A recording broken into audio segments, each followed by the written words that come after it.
个趋势咱平常讲，咱老带囡仔有做较好歹势我认真听经过，我们以前这个在校长讲的5项，我们大概会分2期这表一次，因为就会做出来的澎湃，而且会打造更好的这个而且我们会一起努力，让彰化更好，让彰化更好。在主刚讲的轻松回来对比较漂亮，今天目标，中心的相关的一个总专人士，他都打开自己跟观众怎么样？中华关以更多会指导。所以县长6月21号开始定位，那我们整个校园的路上，拉起小老虎，一起是让生命让这个会欢迎议员来，和西国小黄玉燕，和西国小林丽华，和美国小阮世沃，和西国小杨林基业。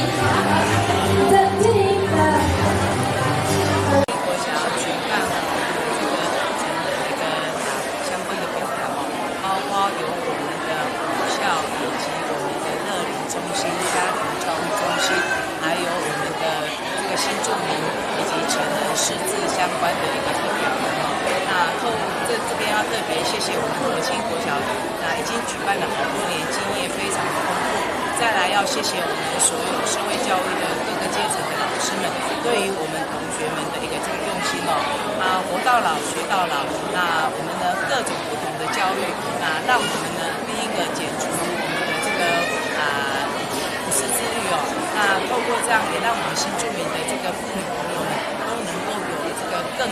早来融入我们这一个社会那除此之外，我们看到非常多的长辈很用心那他们在乐龄里面中心里面学习，在乐龄中心里面这个包括有非常多的才艺我想在要谢谢我们乐龄中心的所有的老师在这边我们一起努力，怎么样营造一个好的环境，让我们的这个长辈能够快乐学习、快乐成长，怎么样让我们各个阶层识字率能够更加的这个提升？